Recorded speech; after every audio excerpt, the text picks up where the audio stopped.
day everyone, we are the team Fungi. Please do allow me to introduce my groupmates. I am Mark James M. Narido. I am Albert D. Munoz. I am Raymar Asuncion. I am Jada Silverio.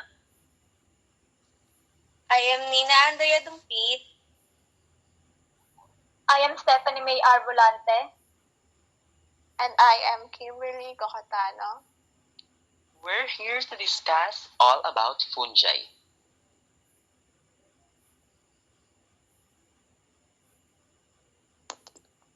Fungi characteristics. Fungus is often hidden from view.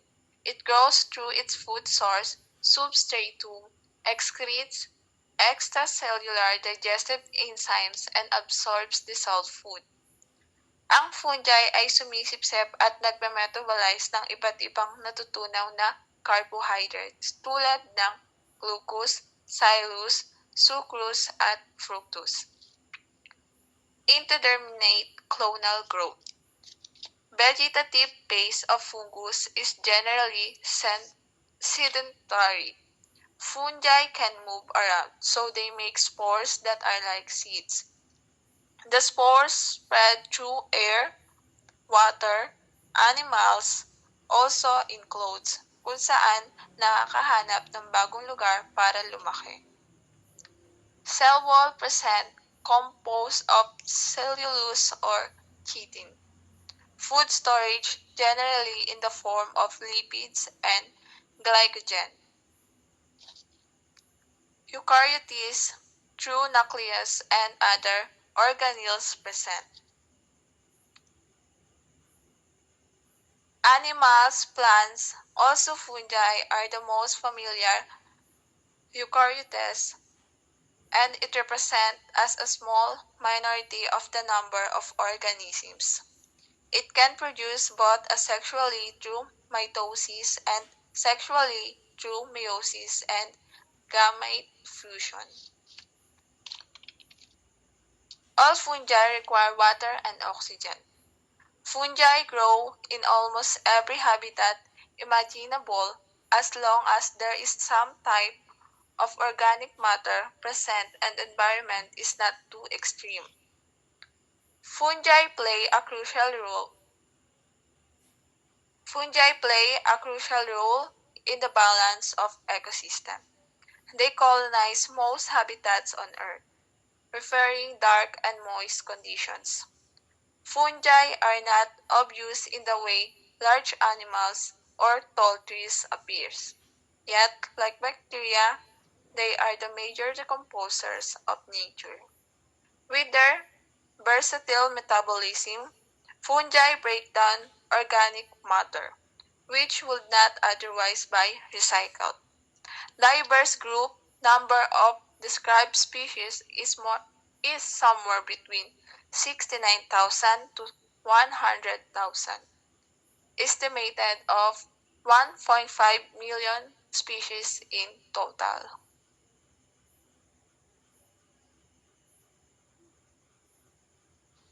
What is difference between fungi and yeast?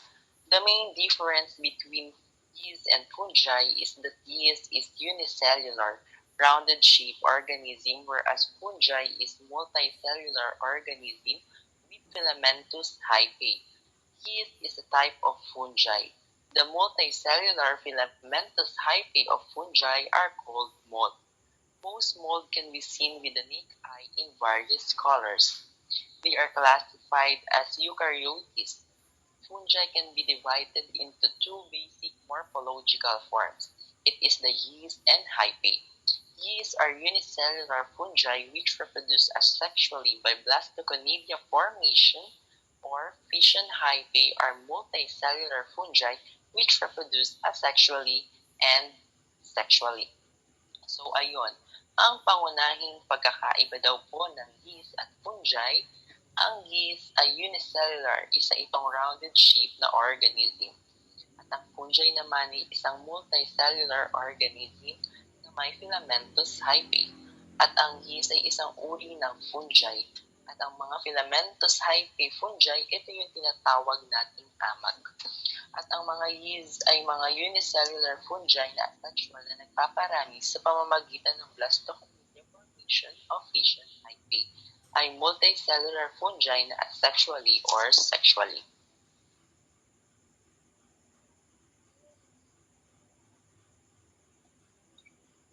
Types of fungal diseases. Most common fungal disease. Fungal nail infection, common infections of the fingernails or toenails.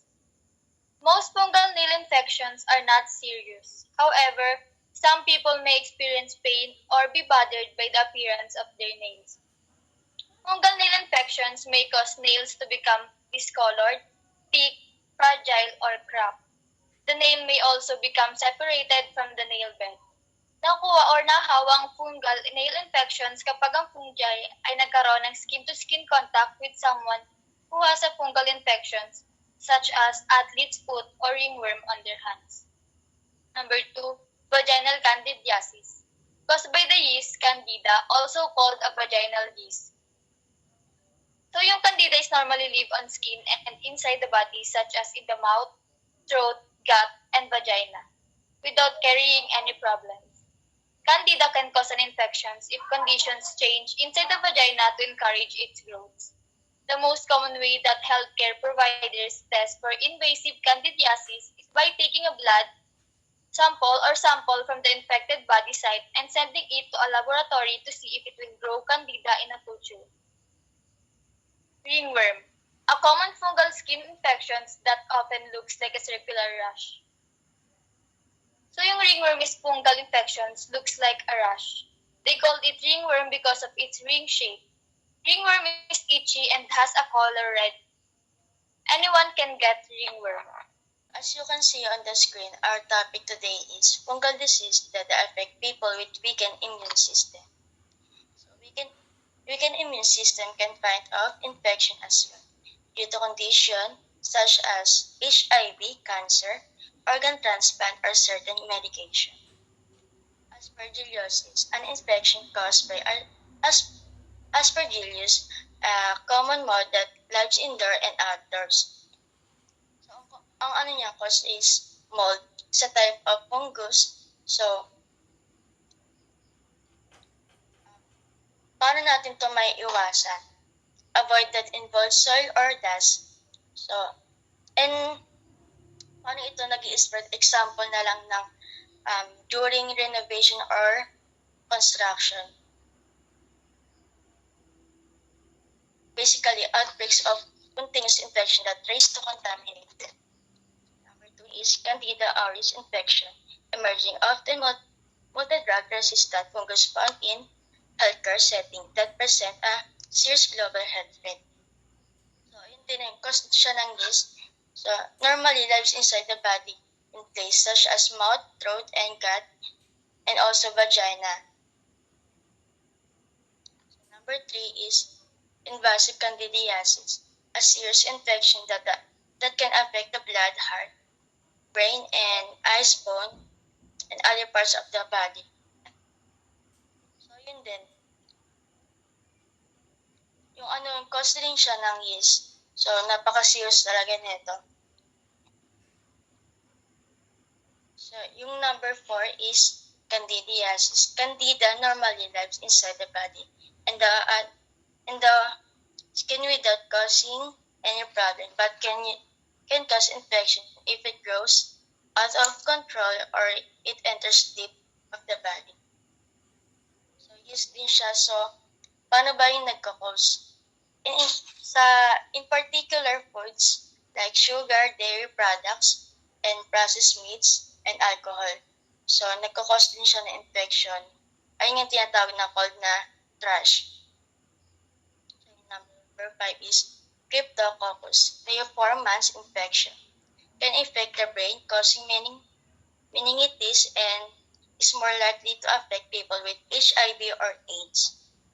So, napaka-serious talaga rin ito na infection. So, nagtatransmit siya sa human or individual na nag-i-spread siya to individual through contact with vegan wrappings or unwashed raw fruits.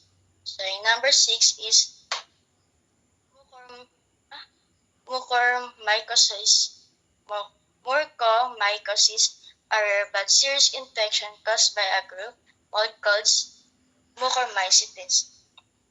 Ayun nga, is a pulmonary infection called mucormycetes caused by mold. Then, it lives throughout the environment, so mainly affects human to have health problems.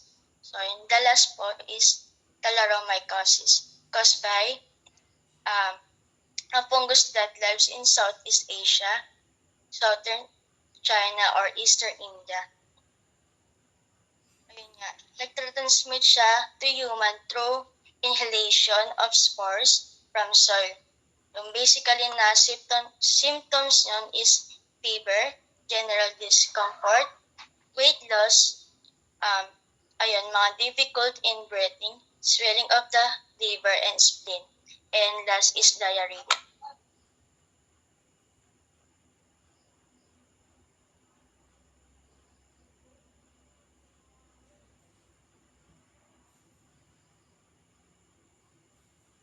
So these are the some features of diseases. Fungal nail infection,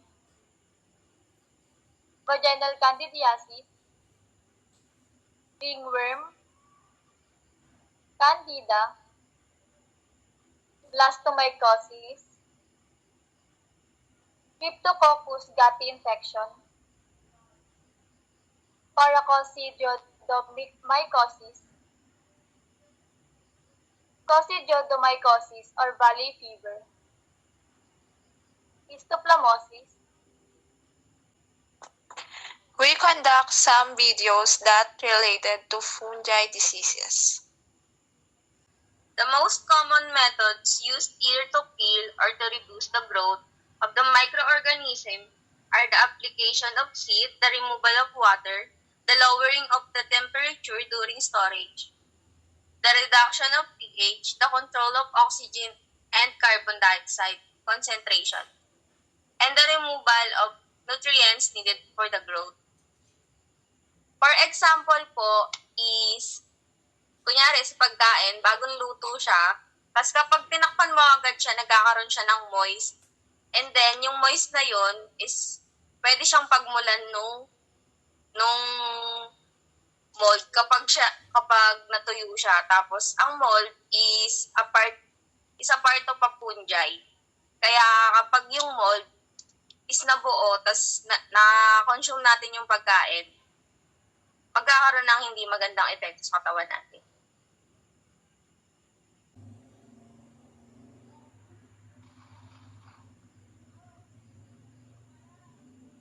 B. When serving food, keep it covered to prevent exposure to mold spores in the air. Use plastic wrap to cover food you want to stay moist, fresh or cut fruits and vegetables, and green mixed salads. Empty open cans of perishable foods into clean storage containers and refrigerate them promptly. Don't leave any perishable out of the refrigerator for more than 2 hours. Use leftovers within 3 to 4 days so mold doesn't have a chance to grow. Food should be covered when being stored according to some researches to prevent exposures to bacteria or mold spores. If you want to maintain the safety of your food, using plastic wrap is recommended. Don't leave it for longer than 2 hours, and any item that spoils quickly, such as fish or cut fruits, vegetable, or mixed salads. Letter C. Try to keep the following tips in mind to help prevent a fungal skin infection from developing. Be sure to protect good hygiene. Don't share clothing, towels, or other personal items. Ito po, sinasabi na kailangan natin i-maintain yung o ugaliin yung pagkakaroon ng malinis na pangangatawan at huwag magpapahiram ng mga personal na gamit. Next, wear clean clothes every day, particularly socks and underwear. Dito naman, ugaliin din natin na magsuot ng malinis na damit araw-araw. Next, choose clothing and shoes that breathe well, and avoid clothing or shoes that are too tight or have a restrictive fit. Dito naman, sinasabi naman dito na magsuot ng masikip na damit. Isa na nga rin dito ang pagsusuot ng masikip na sapatos. Next. Make sure to dry off properly with a clean, dry towel after showering, bathing, or swimming. Dito naman, we need to make sure na malinis ang ginagamit nating towel at kapag gumagamit tayo nito, i-make sure din natin na tuyong-tuyo ang ating katawan. Next. Wear sandals or flip-flops in locker rooms instead of walking with bare feet. Dito naman, kailangan natin magsuot ng flip-flops para maiwasan ang pagkapit ng dumi or bacteria sa ating mga paa na pwedeng pagsimulan ng fungal infection. Next. Wipe down shared surface such as gym equipments or mats. Dito naman, kailangan natin punasan ng mga surface ng mga gamit natin kasi yun ang mas dinadapuan ng dumi or i-sanitize natin ito. Next. Stay away from animals that have sign of fungal infection such as missing fur or frequent scratching. Dito naman, sinasabi na kailangan nating lumayo sa mga hayop na pwedeng may case ng fungal infection. Dahil once na makagat tayo nito or dumampi ito sa sugat natin, ay pwede tayong maging infected nito.